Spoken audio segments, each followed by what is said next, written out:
What is the Avalanche Network? AVAX explained with animations. This is going to be a fun video, because Avalanche is such a new protocol that one day we might watch this video in the future and realize how crazy it was for us to explain it so early. Avalanche hardly has any promotional material, just nerdy documentation and lengthy white papers. Lucky for you, that is exactly what we are into. Welcome to Crypto Codebreaker, your gateway to unraveling the mysteries of cryptocurrency. Don't forget to show your support by liking the video and hitting that subscribe button. Here, we explain topics of the cryptocurrency world using analogies, stories, and examples so that you can easily understand them. In this video, we are going to explain what the Avalanche Network is, what makes it different than literally any other crypto application I've seen, and at the end, you'll learn the secrets of the AVAX token, including exactly why the price recently went from $16 to $55 in 2 weeks. Let's dig in.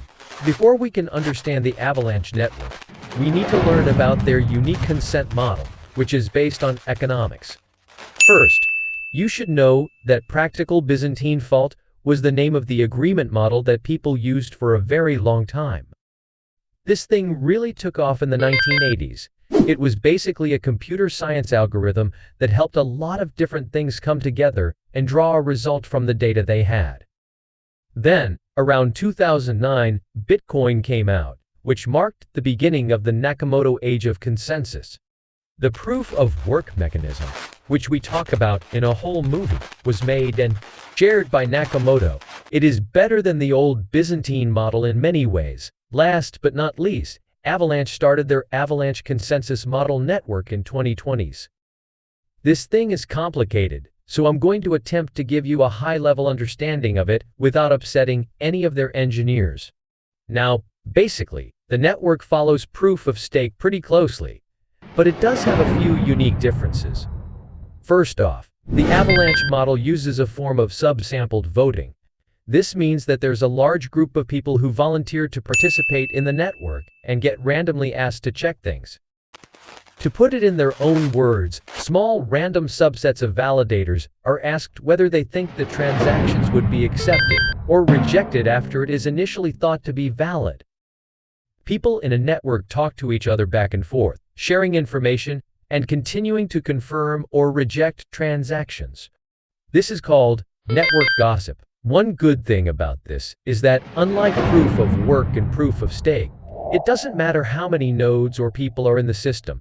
Consensus will be made in the time frame that was set. There are also some technicalities that make this consensus approach much harder to attack.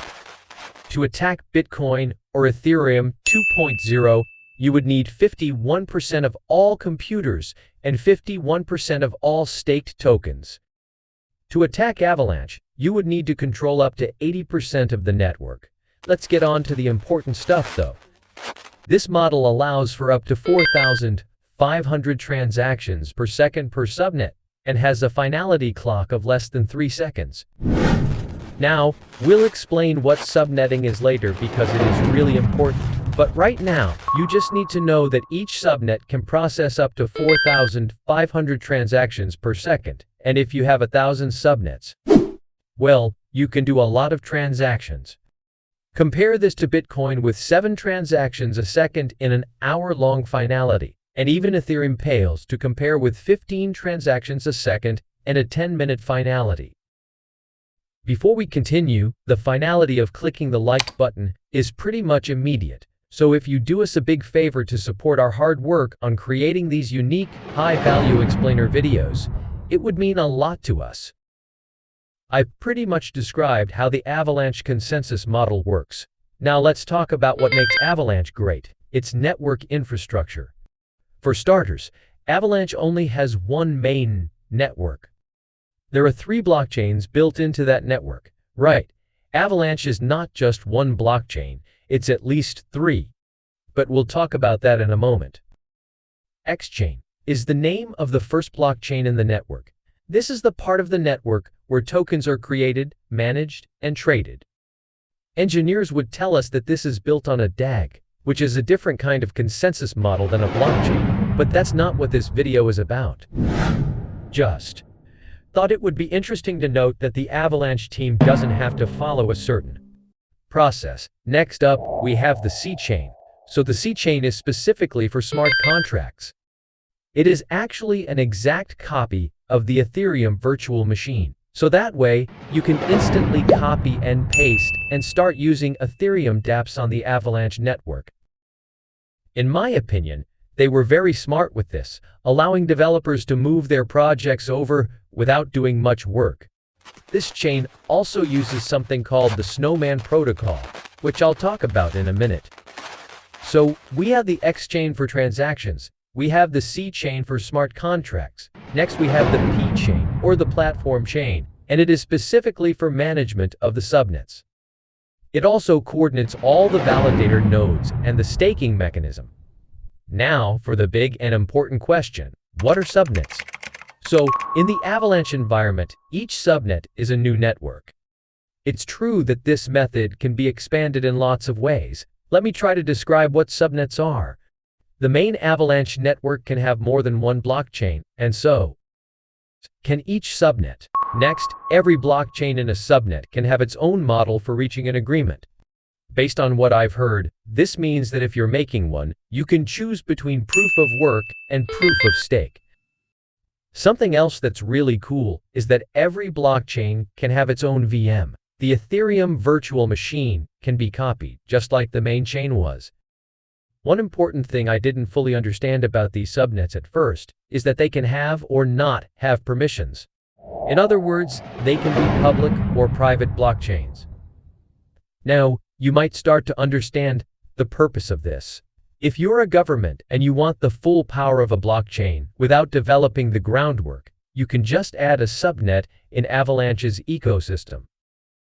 Maybe you're a government, or maybe you're a business, or an organization, or some other protocol needing to use these very powerful tools without wanting to actually invest in something new. In Avalanche, you can even change the rules for each blockchain in your network. You can make it so that it is compliant across many different geographic or political requirements. For example, you could say every validator in your subnet needs to have a license, or maybe they need to fill out certain tax information. Avalanche is built to be able to create and follow rules like that. One last important thing that I thought I would add is that to validate your own subnet, you are also contributing to the validation of the entire network via the primary three chains. Now let's get into something fun, because moving on from the infrastructure, let's get into a specific detail about the network. So, the main network uses the Avalanche consensus model. However, VA Labs made the Snowman protocol, which is an even more powerful consensus model.